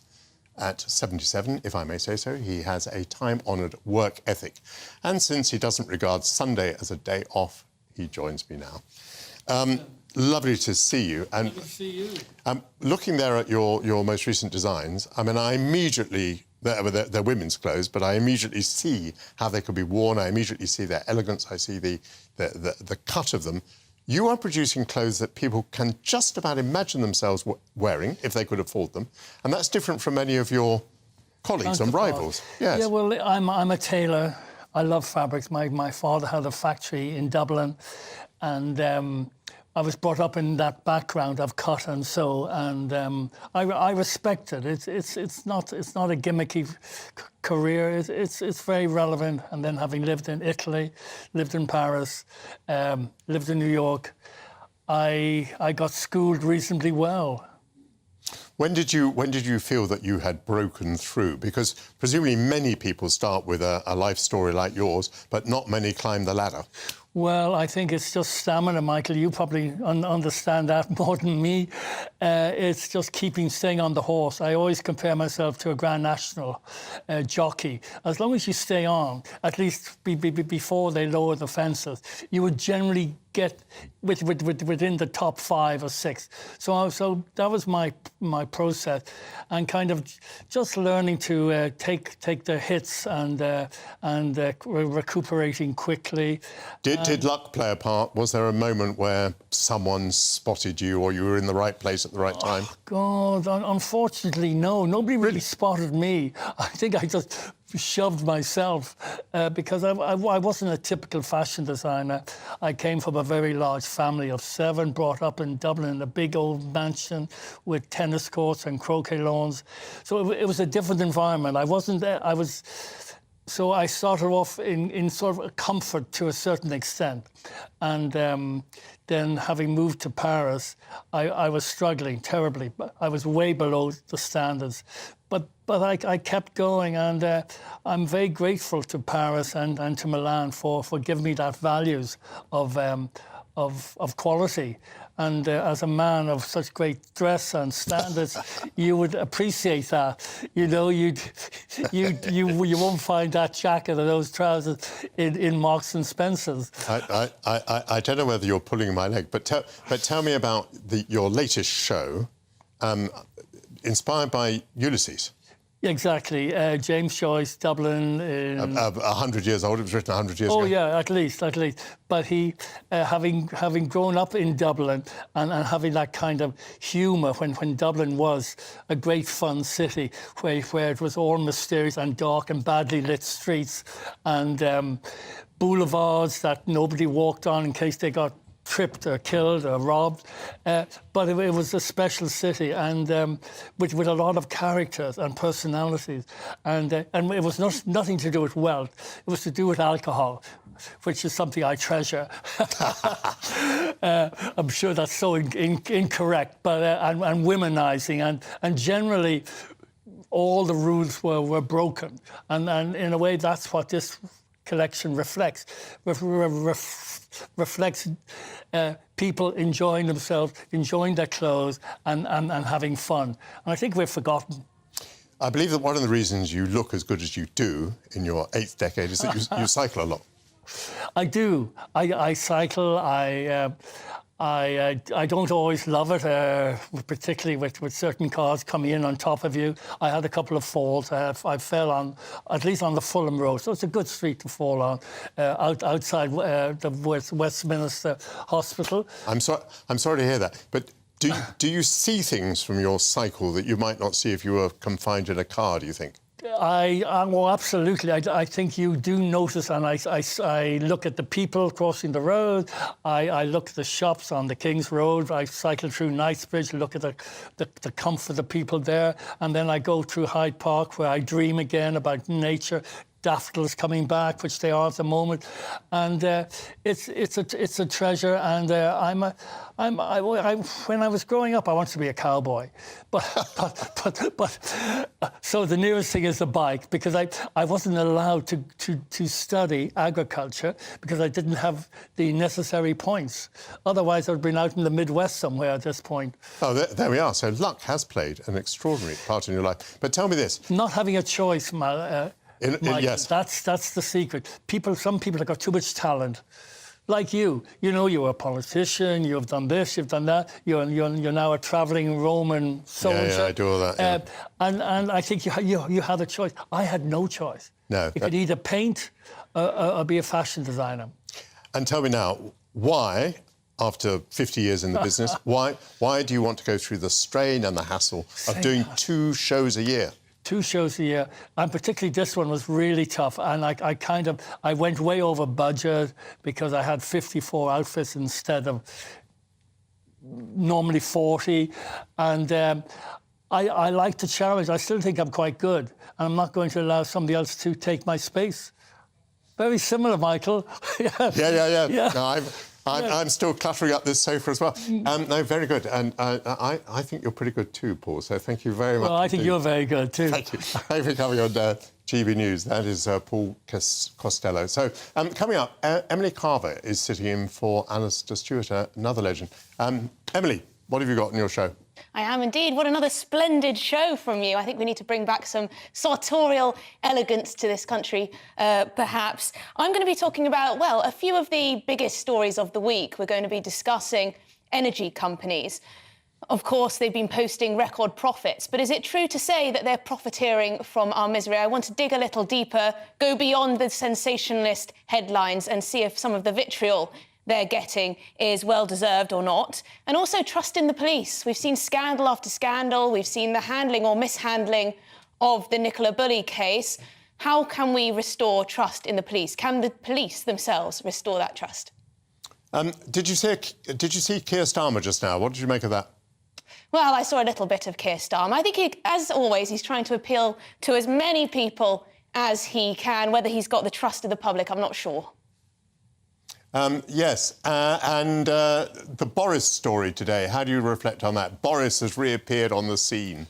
I think a lot of Conservatives will be a little bit miffed that once again, yet again, he's giving his opinion when it hasn't been necessarily asked for. Although there are a lot of people in this country who would like a little bit more of Boris. Bring him back, they might say. Yes, I think actually the intervention is quite an important one, and I mean that in a rather negative sense.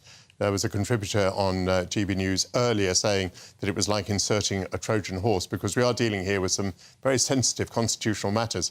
And I would certainly like to see devolved government restored to Northern Ireland. And I'm not sure that Boris's sensitive intervention is going to help us very much. Emily, I'm sure it's going to be a great show. I want to thank all my guests today. It's been a wonderful show concentrated on London Fashion Week. Thank you, everyone, for watching today. Join me next week. We'll move on from London Fashion Week to British Kebab Awards. Bye-bye. Hello there, I'm Jonathan Vaughtry here with your latest weather update from the Met Office. Sunday is set to be another mild day for all of us, but exactly how it feels will vary across the country. It's that southwesterly flow of air feeding in from the Atlantic that's bringing us the mild weather, but areas in the south have high pressure in charge, keeping things fairly settled. But further to the north, we do have some frontal systems pushing their way across Scotland, so here it's going to be a bit of a wetter day, some heavier bursts of rain possible. A few patches of drizzle, maybe for Northern Ireland, parts of northern England, but generally the further south you are, it will stay drier, and actually some sunny intervals developing across parts of Wales and into southern areas of England. And when we get that sunshine, temperatures will be climbing towards highs of 15 degrees Celsius, quite mild for the time of year. It will still be mild further north, but we're going to see the breeze strengthening, and that will continue into this evening, turning really quite gusty, severe gales for a time across parts of Scotland, maybe up to 70-mile-an-hour gusts. This band of rain then pushing its way across parts of Scotland as well. A few spots of drizzle further south, the cloud tending to build a bit more throughout the night. But underneath that cloud, the vast majority of us will be staying frost-free once again, and it will be another mild night. Throughout Monday, that band of rain in the north is going to stall a bit across parts of Argyll and Bute in towards Stirling, so it could be a fairly damp day here. To the north of that, actually some decent sunny intervals, but remaining rather windy across Shetland. Further to the south, again, it will be a relatively cloudy day, some spats and spits of spots of drizzle possible, but going to be another mild one. 15, 16 degrees is certainly possible.